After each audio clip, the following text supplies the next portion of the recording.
Okay, so Color of Law is a 2017 book by Richard Rothstein. I thought this might be cool to do just a little bit about the author. He's a professor emeritus, I think, or senior fellow at the Thurgood Marshall Institute of the NAACP Defense Fund, and uh, an academic associated with the Economic Policy Institute, and he studied at Harvard.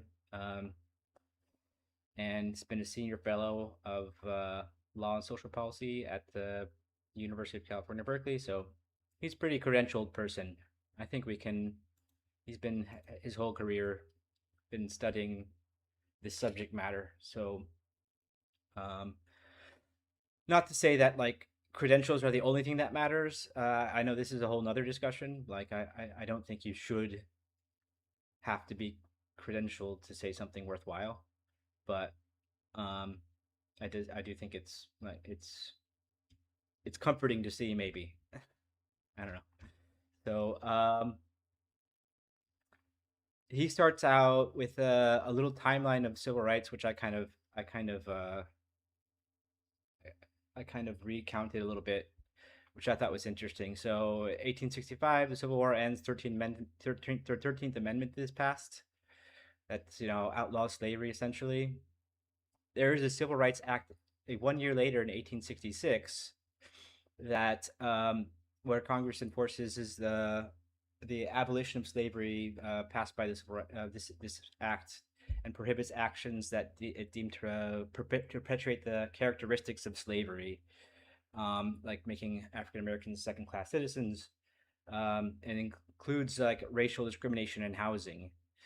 1868 comes the 14th Amendment.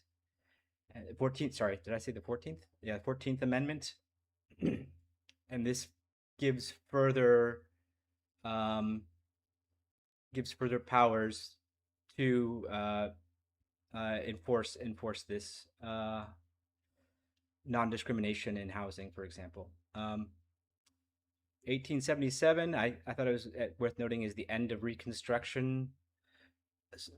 The period of Reconstruction is really interesting. It's covered. We've covered it actually, but it's worth noting that this period lasted for like a little more than a decade. So really nothing, and it really didn't accomplish as much as as much as people might like to say. It was a short occupation and was shortly overturned. So the Union troops returned home. And then he notes this important Supreme Court decision in 1883, where it kind of turns back the clock on some housing protections that were made previously, um, and excludes housing from civil rights protections pretty much. Um, so the civil rights, so pretty much until the 1960s civil rights movement, um, housing protections were basically rescinded for African Americans. Pretty much, this is kind of the background that he gives for the book, and this is kind of the space, this whole century here that we're occupying. Is there any questions, comments about that? I'll be coming back here periodically to check the chat and all that stuff.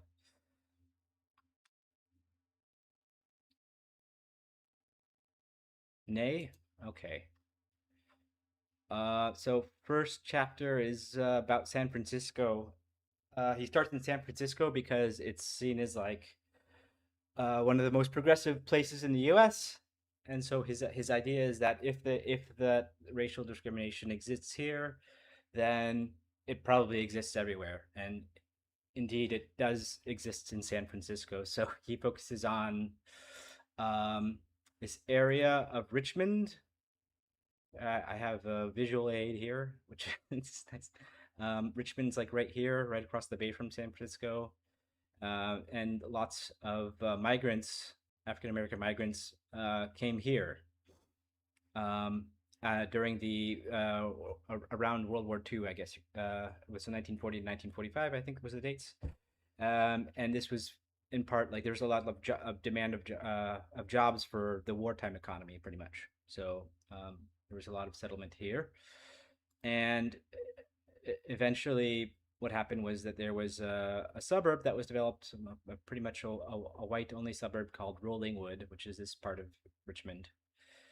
And his point, this was like the first of many examples where his point is that this was a legally enforced um, segregational housing district, basically where blacks were kind of excluded from kind of getting housing at all, and it wasn't the main point of this book is that we think of white flight, for example, as something that's voluntarily um, enacted, like white people will move away and then they'll self-organize. The point throughout this book is that he's kind of giving you example after example of saying that this is actually something that is enforced both federally and locally. Like the federal government has been involved in each of these examples where there's been housing discrimination, excluding black people from buying houses, getting aid, getting some vouchers in some cases to purchase houses. Um, these were enacted by law pretty much. This difference between de facto versus de jure law. And I've mixed these up in the past. De facto would be the law that exists on the books, like it's kind of like, and de jure is the law uh, that is no, or is it the other way around? De jure is the law, is the official law, and de facto law is the law that exists like amongst people, like informally. Um, so I might have mixed those two up in any case, but I will. I am not a lawyer, so bear with me on that. So the point, and so in this first section that I've went over, like he's going over public housing, and public housing is something that we associate with poverty, right? Now nowadays, but that wasn't always the case actually. Um, it was something that was for soldiers during wartime periods. The public housing was developed, and it was not supposed to be like for like a bad situation for people in a bad situation that does that provides the bare necessities. It's something that that you should be able to live on nicely. But what happened, it was only basically for it was excluded. Blacks were excluded from even that kind of those programs initially. Eventually, as they began to get more public housing, like what happened was that you had two different kinds of public housing. One where that was well resourced, and another that was not well resourced, and you can guess who got which, over time. And pretty much over time, public housing kind of deteriorated into pretty much an impoverished situation, we could say. So I'm gonna check one more time here. Is there anything? Nope.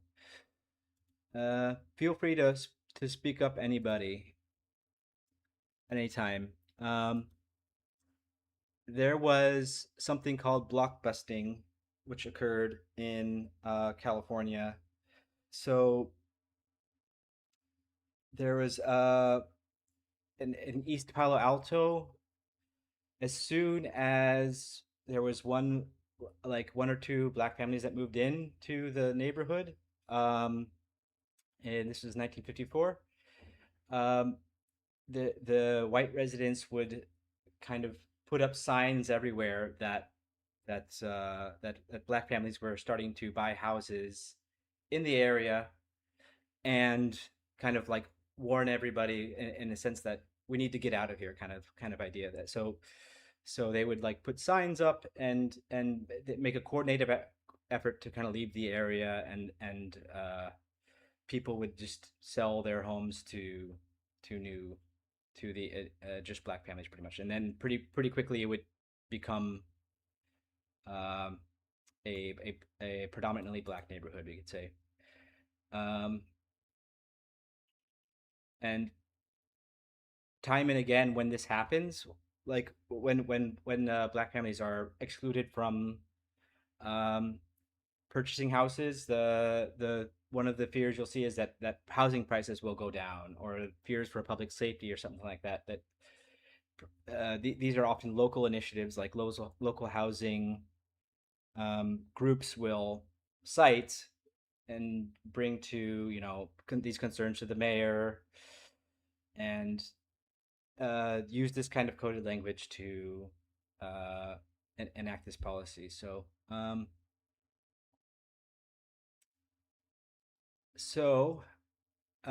this took place. I mean, took place in San Francisco. Is like the first example he gives, but you can pretty much apply this to all the northeastern cities: Cleveland, Baltimore, Chicago. He gives an example of Cleveland I thought was really interesting because I grew up there, where yep, this public housing situation I was talking about earlier, where there was really pretty much two tiers of public housing. Um, it took place in Cleveland in the Central District, which I wasn't familiar with before. It was called the Central District, but yeah, it was interesting.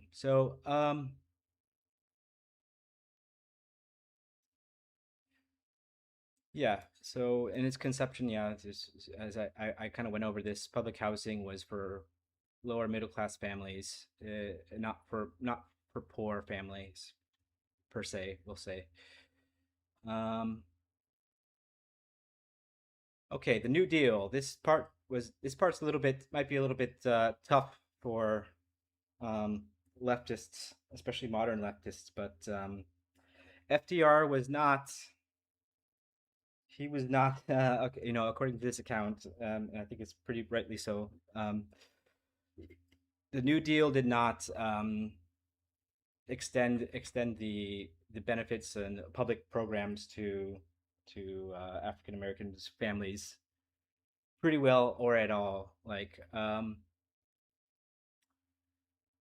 the public housing initiatives, like under this, were not. This is where some of these initiatives really took off, but they weren't. Uh, that didn't change the dynamics, at least on the ground, because a lot of these objections to integration, we'll say, are coming from are coming locally. Um, on the one hand, let's say the federal government can't, from a top down perspective, uh, change the culture. Like I think I remember reading that Eleanor Roosevelt had tried to object, but that that that you can't overturn what local residents, especially white residents, are the their culture of excluding and segregating different neighborhoods. So um, yeah, that's something I think we definitely have to contend with. Is that the New Deal nowadays is kind of like really lionized as this great period um, where lots of public work for being done, and it's kind of a time that lots of us want to return to. But we should really keep in mind that historically the benefits weren't shared with everybody. Does that make sense to everybody? Anybody have a anything to add there? We do have two Canadians here, so maybe they are like saying "fuck yeah." um, Okie day. Um, so yeah, I mean, really, he's going over just instance after instance of there are so many um, examples he's giving all over the country where this is happening, pretty much where housing organizations are basically enacting this segregation by law, pretty much, and it's not being protected by constitutionally either because of the 1883 Supreme Court decision. So officially, it's legal to do this, right? Um, we can't you can't you can segregate by law, legally. pretty much during this period. It's only after the Civil Rights Act, the second one, the 1960s one, where you can legally begin to change things. Uh, there's some public works administration. There's a lot of details here about the different administrative branches and how they participated in the whole story. So this is obviously going to be during a New Deal era. The Public Works Administration is going to be a New Deal era agency, but um, it was trying to alleviate the housing shortage, after the Great Depression, during it, we could say. And it was one of these agencies that were taking part in segregation, we could say. It's trying to do one good thing by providing housing and alleviating housing shortage, but it's also participating in segregation. Let's see. Oh, this is what I was talking about earlier in Cleveland. The the example in Cleveland, pretty much. Okay, this is an interesting one. So here's a little bit of it's a data point basically. So the housing projects in Cleveland were one example, but during this time there's 26 projects in the Northeast and Midwest, 16 public housing projects, we could say. 16 were reserved for whites, only 8 for African Americans, and 2 were internally segregated. So pretty much across the board segregation in public housing. Um, and in 1937, the U.S. Housing Authority is established. Um, and pretty much what they're doing is just continuing the status quo. And a lot of this, it's funny because there's a lot of talk in housing policy, from what I'm getting, of maintaining the status quo pretty much. But this goes back, if you take this all the way back to, you know, the times of already segregated situations, maintaining the status quo just means maintaining segregation, right? So, uh, and the housing conditions, of course, this is just saying that obviously the housing conditions for African Americans, in compared to in their version of public housing, was much poorer um, than uh, than white families. So then, after the New Deal era, after Eisenhower comes into power, or sorry, yeah, Eisenhower, yeah, after Truman, basically, Truman's basically a continuation, more or less, of FDR's policies. There's kind of a resurgence in terms of, or kind of we would call a reactionary period against racial equality, we could say. Um, at this time, were the Democrats still? This is before the realignment, right? Where the Southern Democrats, kind of morphed into Republicans. Um, yeah, because I think that took place in the '60s, if I'm remembering correctly. Uh, so yeah, anyway, there's this. I was going to say there's a kind of reactionary period amongst conservatives who might have at this time been Southern Democrats, um, uh, on racial equality, and uh, there was a Supreme Court decision in 1954 that invalidated separate but equal public education. Sorry. Oh yeah, sorry. This is obviously, yeah, gooder. This is the big one, I think, right? It's overturning um, it's overturning segregation in public schools. Um, but basically, yeah, he's kind of stopping what little momentum there was during FDR's and Truman's reign, towards like some steps towards maybe like not preventing integration too much pretty much all gets erased under Eisenhower. Pretty much is the point that it goes even further towards um, pro segregation, uh, pro anti, we could say anti equality policies. Um, um, and so in the 1950s, there were some things, housing projects called scatter sites projects, which I had to look this up.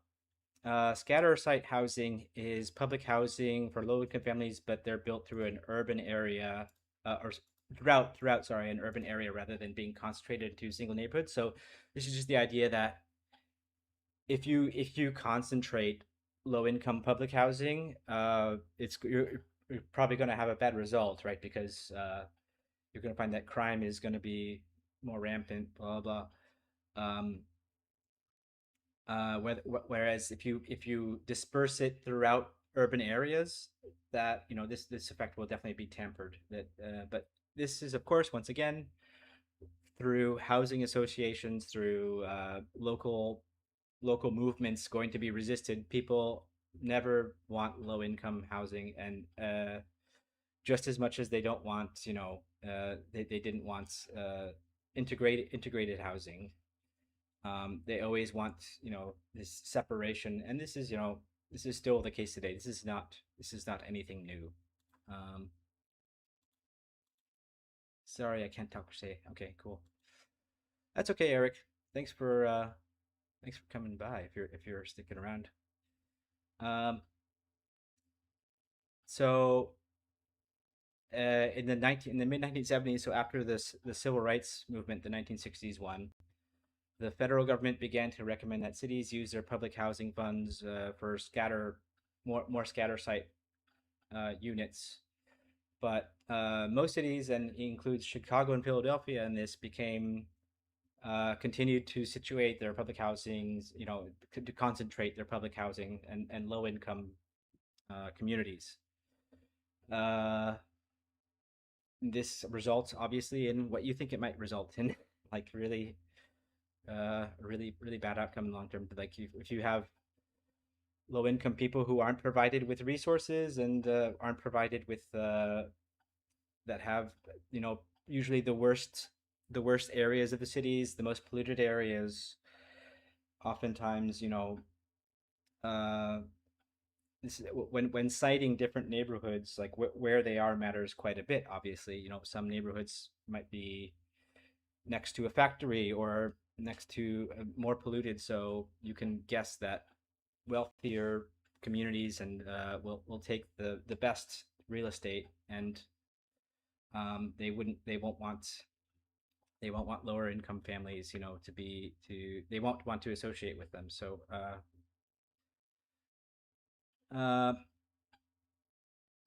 so in 1976, Chicago Housing Authority had unconstitutional. But I'm assuming this is as a result of the second Civil Rights Act, had unconstitutionally selected the sites to maintain the city's segregated landscape. And although the authority had suggested tracts would integrate with white neighborhoods, each project was subject to veto by the alderman.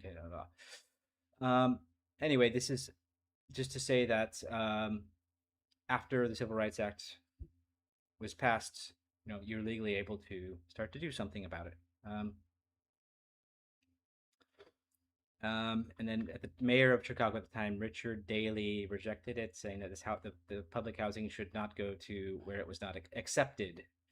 And this is once again a invoking of people's personal choice, right? It might be framed that way, but as it's shown by the author here, Rothstein, like it's framed that way, but it's legally enforced, right? So it starts. That's why we often can mistake like personal choice for um, something that's you actually. For some people, they don't have the choice. They don't have to choose that. And in Miami, there was a he gave this example. There was a voucher program where where eligible whites were given vouchers for rentals of private apartments to subsidize their dispersal. Okay, so they were white families were actually given vouchers to kind of subsidize their living, but it this was like in the 70s, I believe, right? It started, and it wasn't until the late 90s that they began to be offered towards African Americans. So that's quite. I mean, even so, that's to say, even with civil rights being passed and um, things seemingly changing, like they are slow to change. We could say very slow. So this is the last. I can make these notes available to everyone if they want to read them, but these are all just directly from the book. I'm not like making my own notes here, pretty much. But the real estate industry bitterly fought the public housing of any kind. It's a kind of it's a summary of the whole history we went through here a little bit that I probably poorly summarized, but I won't read it for anybody. I'll open it up to see if anybody wants to say anything. Here's just a few pictures from the book. Hold on. These are auto workers in San Francisco, I believe. That's Rolling Wood. Yeah. Oh, this is I won't read this, but this is an example of um, people that this is from 1916, I believe. Yeah, in St. Louis. This is something that was in the paper in St. Louis, basically. So it's an example of with that. I guess this would be kind of blockbusting, right? Um, but it's also kind of starting to um, it's starting to demonize public housing in a way. And you know, we've talked about public housing a lot here. We're very pro the idea of public housing, and if you from a European context, like it's not supposed to be, or it's not necessary that it's something that's bad or associated with poverty, for example. Like there's plenty of people, and we've seen even in the US's context. Initially, it wasn't it wasn't something for just poor people. It was for people at lower middle income classes maybe, or families that just weren't wealthy. We'll say. Over time, though, it did become associated that way, and I think that's something that's very sad that we should try to change. Um,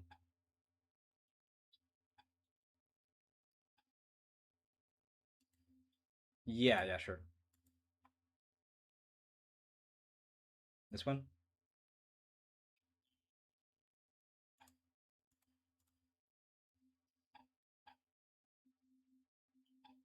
This is California. Yeah. Oh, yeah. This is California. Yeah. This is San Francisco area. So San Francisco's here. Yeah, but yeah, I guess these are different counties in the San Francisco area. I'm not familiar too much with California. Solar's from California, so I was hoping she'd be here, but um,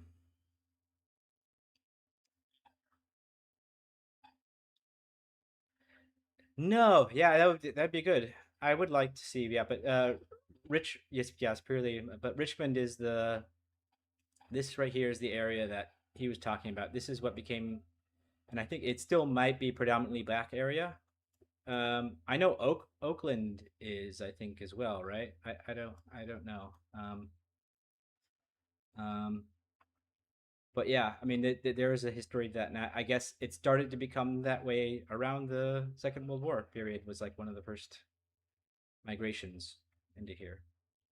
Um, there are some sadder stories about Montana, but yeah. Anyway, Q, did you read this book or am I?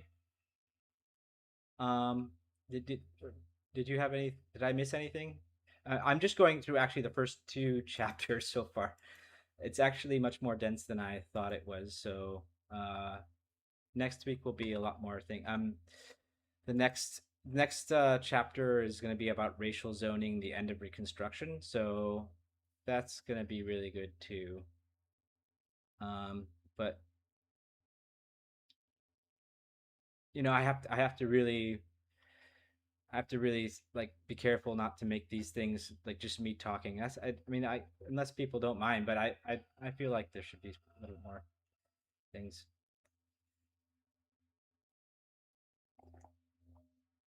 Okay, fair.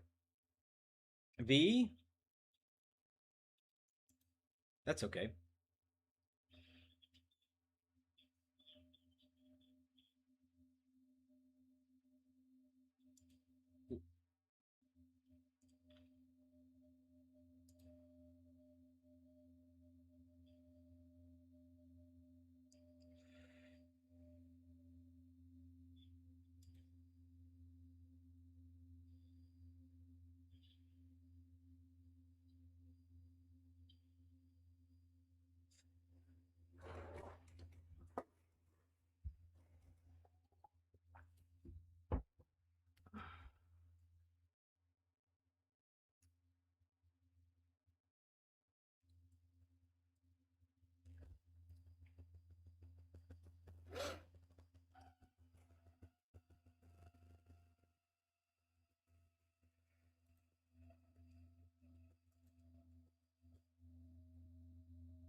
Yeah, I guess it makes sense. It's everywhere, right?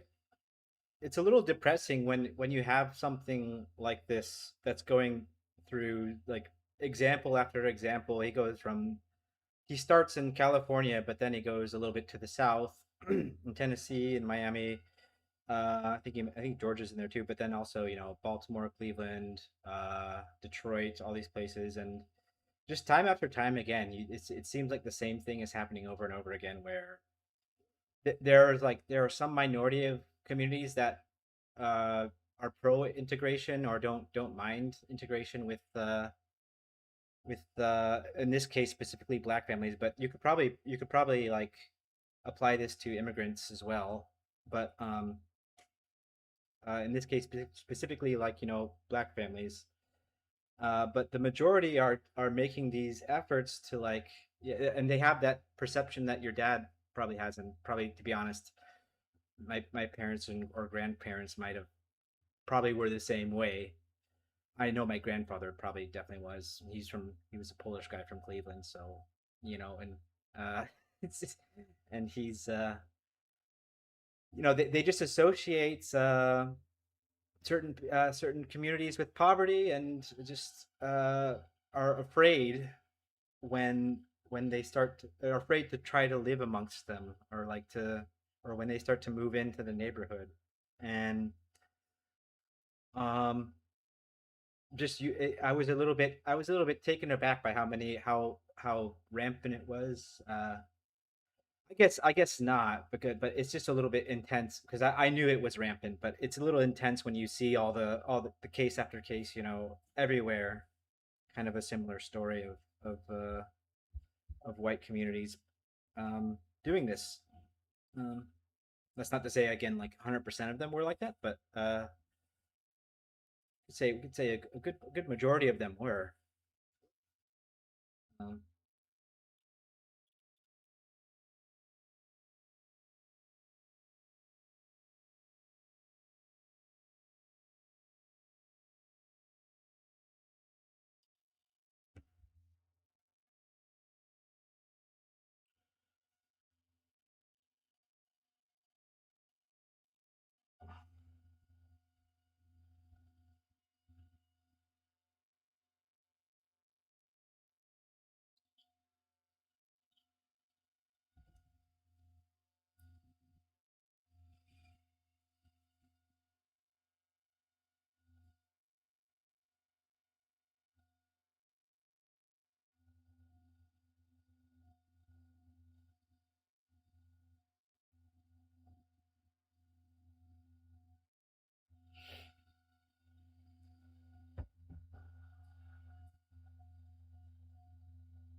Yeah, or I don't think people realize it when they're in the community and their friends are all saying the same thing. Like I think the power of community is pretty is pretty potent. Like when everyone around you is saying, "Oh, we don't want like this is a they're creating a panic, for example, that these uh, other people are moving into your neighborhood." I think it's hard for most people to like not get swept up in that panic, um, and that people can be tribalistic in that way. But I'm sure we most of us know here that like funnily enough, this was the case with Irish people as well for a time, and as well with Polish people, and then eventually they became, you know, white people as well, or was it Italians? Probably Polish people too. I don't know. Um, but yeah, this issue amongst African Americans seems really to be enduring, and I think it's really interesting to give a timeline of legal events. Because as I said, the period of Reconstruction was so short, and I don't even think accomplished very much. And then you had just like a few years later, this Supreme Court decision, like basically undoing the protections for like one of the most basic things, which is like shelter. And then for the next century or so, um, people taking advantage of that, and probably acting on their racism to yeah, to deny people's rights.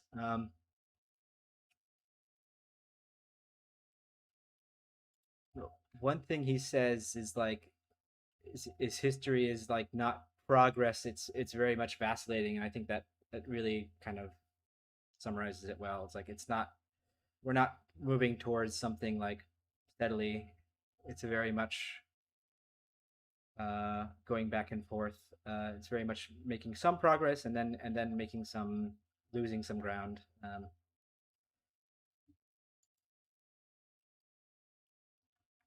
That another word for that is history is not teleological. It's not moving towards one thing. It's not moving in a linear fashion towards one end. But yeah,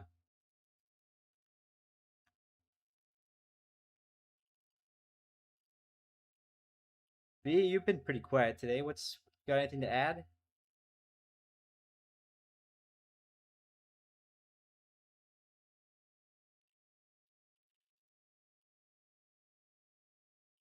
Yeah, I mean we've talked about like public policy before, so I was just curious if you had any thoughts. But yeah, and how do you feel about the fact that the New Deal was not so great actually for when you consider it from minority communities' perspective?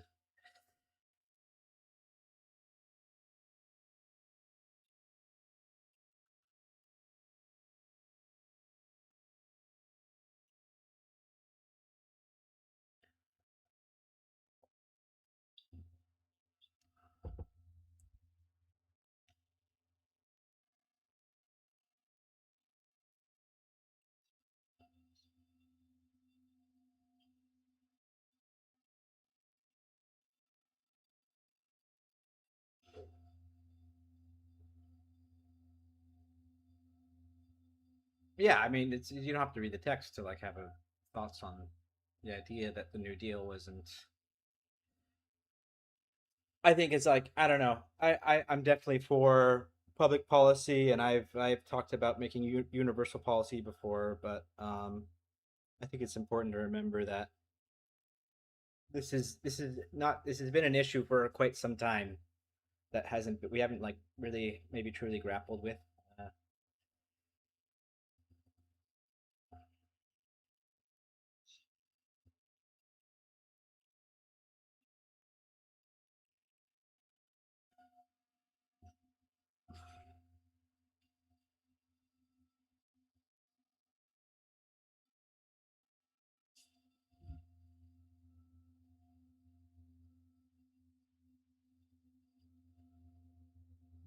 yeah, Yeah, I'm with you on that. I'm also saying though that if theoretically some of the programs under the New Deal were universal, we could say in nature, but in practice weren't uh, like racial segregation and racial inequality was still practiced.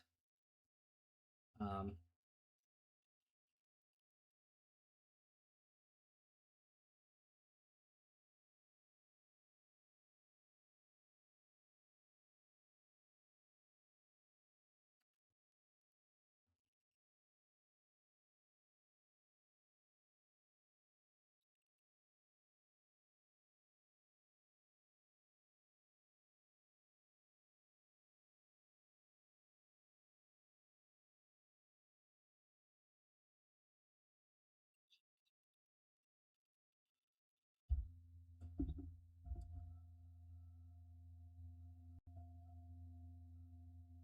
huh, yeah, I mean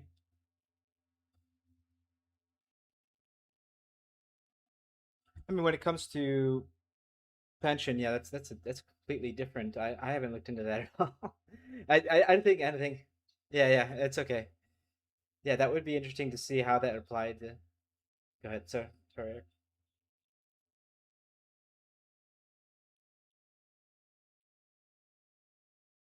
You're talking about like informal workers.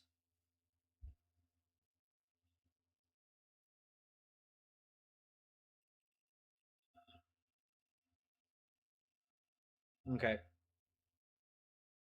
Yeah, yeah, that's another thing. I mean, this is getting into like a whole big conversation here too, which one of the books I suggested was like The Politics of Time, which is like about work and workers and how work evolved um, over the past couple hundred years too. But yeah, I mean, that's another thing that's not covered by universal programs either, because if you're informally working or you're not registered in the system, or you're a migrant here, an undocumented migrant, let's say, um, none of these universal programs are going to cover you, um, which I think is sad too.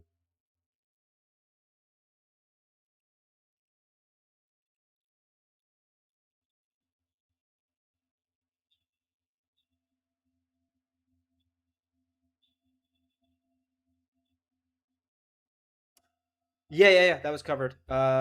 Mortgage loans. There was a few examples. I'd have to go back and check where exactly, but yeah, pretty much the federal government, as I said, was very, very complicit in this housing discrimination and segregation between neighborhoods was enforced in part through denial of mortgages, basically. Um, and this was the case throughout. Yeah, we could say the pre civil rights period, including the FDR's tenure, the New Deal period. Let me check real quick.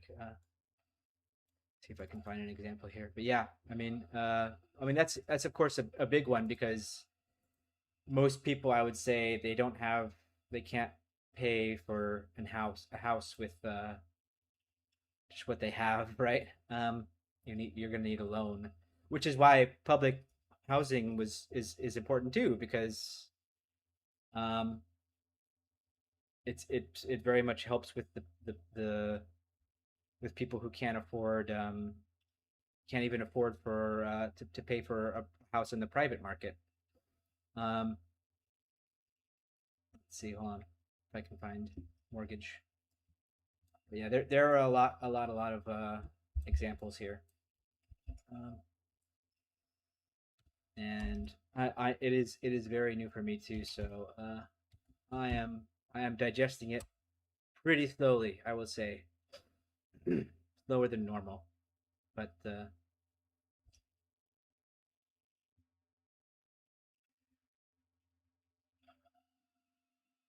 don't know.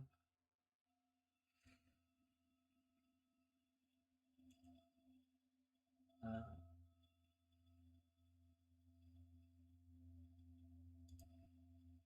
Let's see. I'm still checking the messages, by the way, if anyone is on there.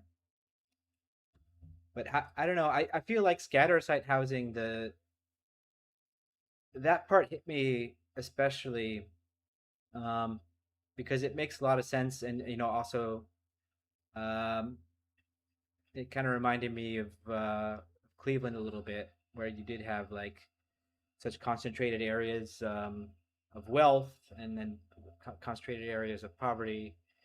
Um, how that sort of policy could have helped, reduce income inequality, or wealth inequality, even just inequality generally, and also integrated the communities a little bit better.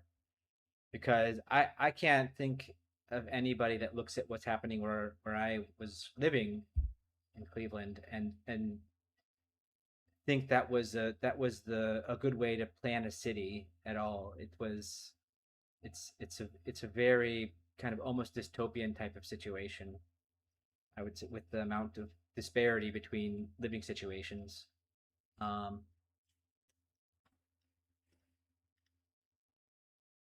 it was really bad, but it's not the only place where that's like that. Like cities all around the U.S. are kind of like that, and probably Canada too. I'm assuming, right? So I don't know if it's the same exact, if it's the same exact way, but in Canada, do is this an issue in Canada? Just curious. Like, is this something that you guys talk about?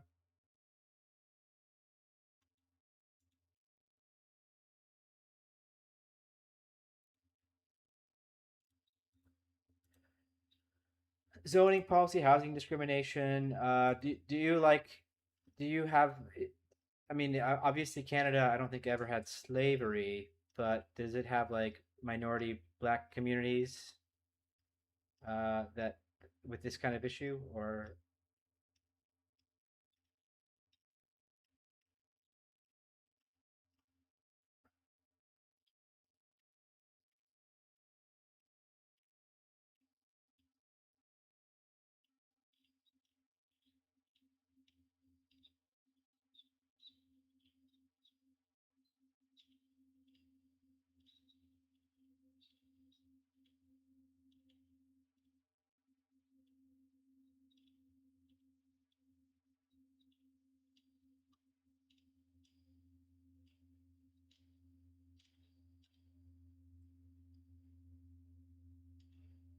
Yeah, I'm. Go ahead. No, no, I'll let you go.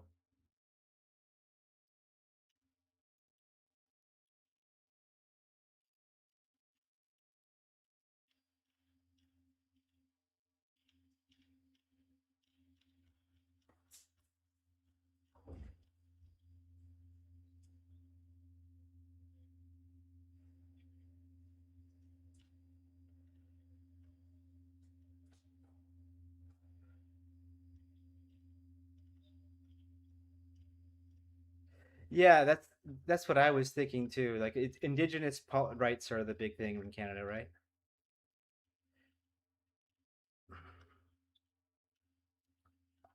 Oh, sorry, First Nations is what they're called, right? You guys call them First Nations, right?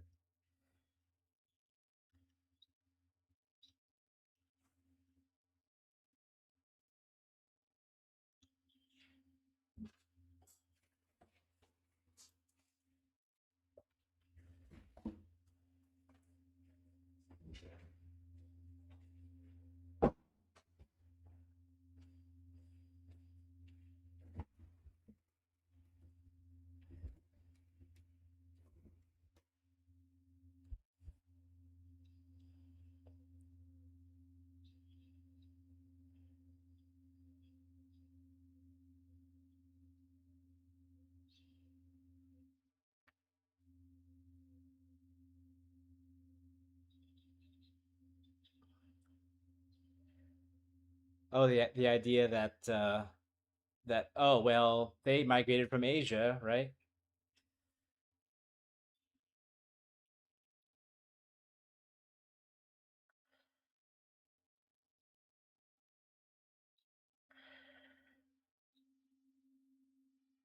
Right. Yeah, I've seen that crop up more and more recently. Like people are they're finally reading Jared Diamond's books or getting around to like Guns, Germs, and Steel or something. I don't know.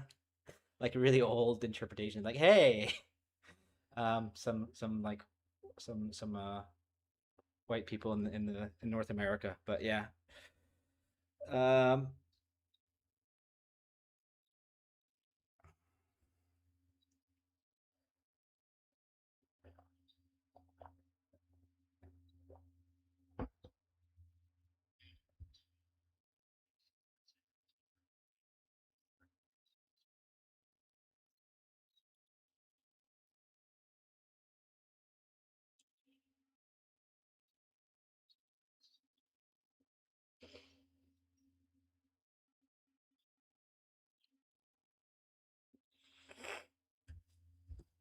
okay.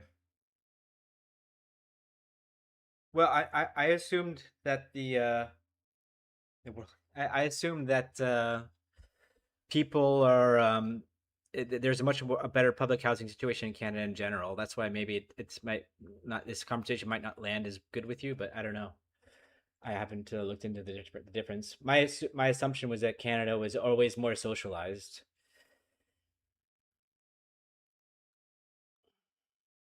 Yeah. Okay. Well.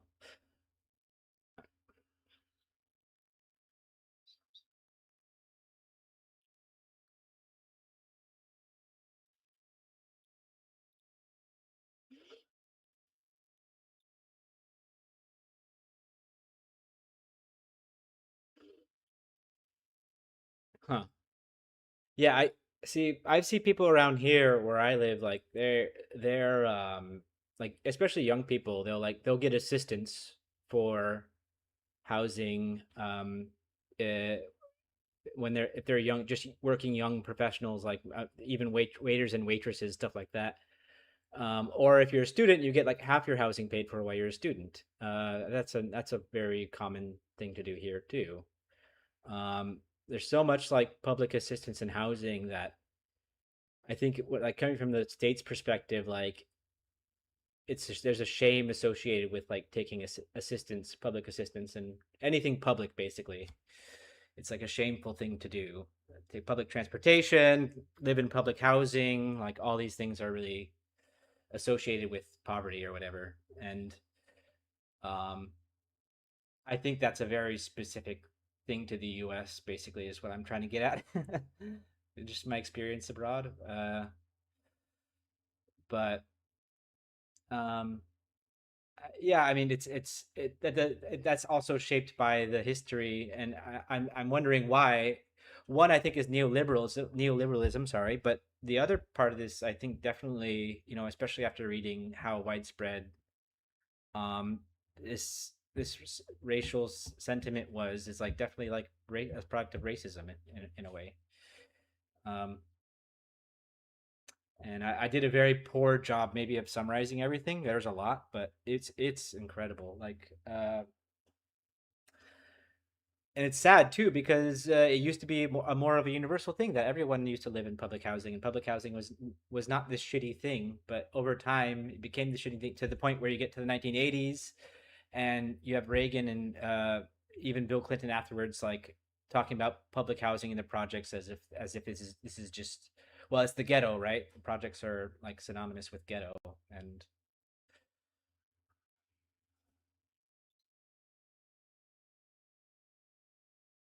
what do you mean?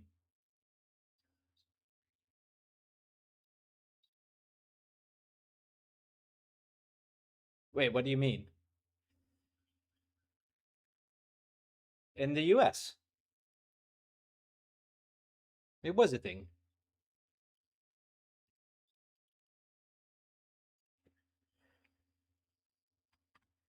Well, what are you considering public housing then? No, it definitely was. I mean,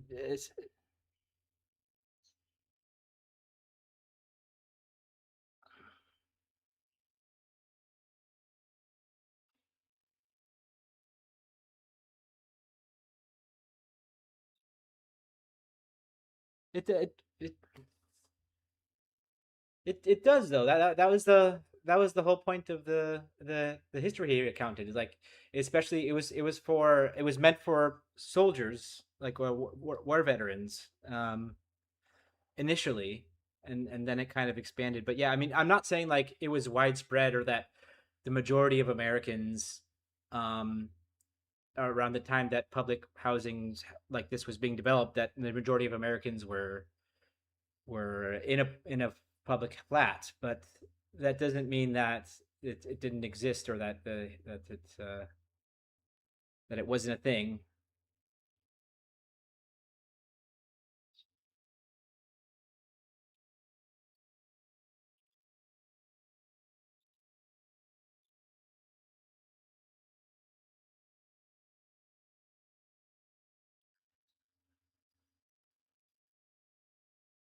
Yeah.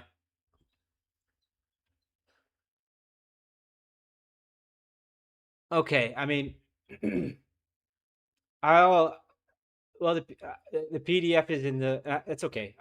I'm not gonna shame you for something I encouraged anyway. So, um, no, it's fine. But I'll the PDF is in the Google Drive. I I um I even took down some quotes. Like, maybe I'll forward you the section where he talks about it. Um, so that way you don't have to even read the whole thing if you don't want to. Um, but you should. This is a really good book. It's a interesting one.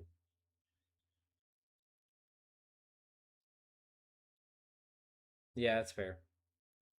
And you read much faster than me, so I think you'll enjoy it. But yeah, this is only like you. I don't know if you were concerned about this, but this is only the first session. We're gonna do others. I think at two more at this point, probably to get through this book, because um, I had initially planned for just two sessions, but I think I'm gonna make it three now.